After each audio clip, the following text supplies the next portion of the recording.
আসসালামু আলাইকুম ওয়া রাহমাতুল্লাহি ওয়া বারাকাতুহু। আজকে আমি আমার এক বন্ধুর নাম হলো জোবায়ের। উনি অন্ধ, উনি চোখে দেখে না। আর উনি ইনশাল্লাহ ওনার আল্লাহ পাক স্মরণ শক্তি ব্রেন এত ভালো দিছে, কিন্তু রাস্তাটা কিভাবে আসে, কিভাবে আমার এখানে আসে, একবারে নির্দিষ্ট সময় না বাইজা না ঠেলা খায় এখানে বসতে পারে। আচ্ছা, যাই হোক, অনেক আমি ভালোবাসি সবাইকে, তো বড় লোককে বেশি ভালোবাসে, আমি আম জনতাকে ভালোবাসি, গরিব ধনী সবাইকে আমার বন্ধু। কারণ আমার পৃথিবী আমাদের সাময়িক একটু সময়ের জন্য এসেছি, আমাদের জীবন শুরু মৃত্যুর পর থেকে।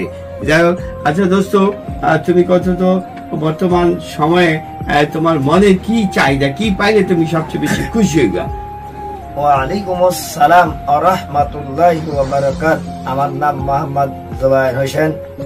আমি মোহাম্মদ কায়সার সাহেবের সাথে আমার মেলা দিন থেকে সম্পর্ক, আলহামদুলিল্লাহ। উনি আমাকে খুব ভালোবাসে, আমাকে খুব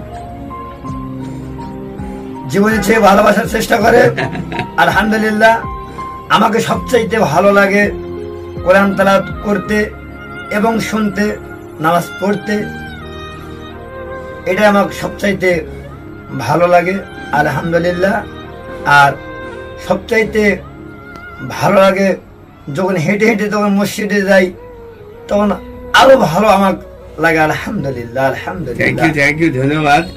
আল্লাহ বলছে কোরআনে আকিমুস সালাত, আর তোমার নামাজের ভিতরেই তোমার সবকিছু পরিচয়। আমি মুসলমান, আমি ভালো মানুষ, আমি একটা ভাগ্যবান মানুষ, সবকিছু আমার নির্ধারিত হবে সালাতের ভিতরে। কারণ সালাতের ভিতরে আল্লাহ রাব্বুল ইজ্জতের সাথে কথা বলা যায়, মন থেকে, দিল থেকে, অন্তর থেকে। যে নামাজ পড়ে সে হলো মুসলমান, সে নামাজ ইচ্ছাকৃত সাইয়া দেয় সে মুসলমান না। বাংলাদেশে জুম্মাবার দিন 60 থেকে 70 বার লোক নামাজ পড়ে, অন্য দিন আপনার 10-12 এরকম % লোক নামাজ পড়ে। তাহলে এই দেশে কিভাবে 90% মুসলমানের দেশ? এই জন্য দায়ী মসজিদের ইমাম, খতিব এবং নেতা নেত্রীরা। আমি সরকারি উদ্দেশ্য বলবো, এই দেশে নামাজি বাড়ুক, সৎ মানুষে বাড়ুক, ঘুষ দুর্নীতি মানুষের প্রতিবাদ করুক।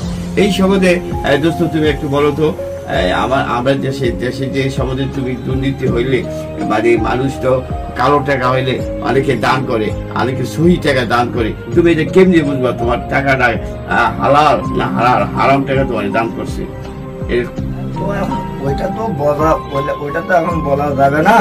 তো একটা ঘটনা থেকে একটু ছোট্ট একটা উদাহরণ দিই।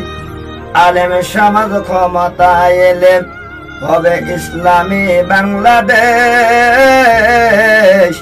থাকবে না রে দুর্নীতি, চাঁদাবাজি শেষ। দারুন দারুন দারুন, অসংখ্য ধন্যবাদ, অসংখ্য ধন্যবাদ। ওদের ভিতরে আল্লাহ পাক এলেম ব্রেন দিয়ে দিচ্ছে। আমরা আমাদের ব্রেনটা নানান থাকে, আমাদের চোখ নানান জায়গায় ফোটে, নানান জায়গায় চলে, আর ওদের চোখে দেখে না, কিন্তু ব্রেন দিয়ে চোখের চেয়ে বেশি কাজ করে। অন্তর, মন এবং ব্রেন তিনটা এক হয়ে ওরা রাস্তা চলে, কথা বলে, বোঝে, ভাবে, চিন্তা করে। তাই বাংলাদেশি যারা অন্ধ আছে, অন্ধদের জন্য সরকার যেন একটা পাঠশালা তৈরি করে, শিক্ষা নীতিমালা তৈরি করে, এই যে অন্ধরা এগুলো লেখাপড়া শিক্ষা, তারা যেন কর্মজীবনে যেতে পারে, তাদের জীবনে কষ্ট, তাদের জীবনে বেদনা, এগুলো যেন ওনারা করতে পারে, এই চাকরির জীবনে গিয়া আমাদের সন্তানগুলো সুখী হয়। তাই এই ব্যাপারে আমি সরকার উদাত্ত আহ্বান জানাই।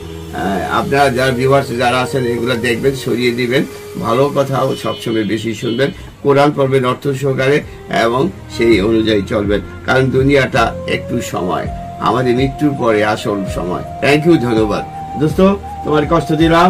হ্যাঁ, তুমি উদ্দেশ্য 1 সেকেন্ড, আধা মিনিট পড়বা দর্শকের উদ্দেশ্যে। আসসালামু আলাইকুম ওয়া রাহমাতুল্লাহি ওয়া বারাকাতুহু। সত্য কথা বলে আলেম সত্যের হবে জয়, সেই জন্য তো আলেমেরা জেলখানাতে যায়। তো যাই হোক, আমার দোস্ত যে কথা বললো, আলহামদুলিল্লাহ খুব চমৎকার কথা। তো সবাই আসেন, নামাজ পড়েন, নামাজ পড়তে হবে, সবকিছু মাপ আছে, নামাজ মাপ নাই। তো আসেন, আউয়ালু মা ইউহাসাবু বিহিল আবদু ইয়াউমাল কিয়ামাতিস সালাত, কিয়ামতের দিন সর্বপ্রথম নামাজের হিসাব হইবে। নামাজকে বলো না কাজ আছে, কাজকে বলো আমার নামাজ আছে।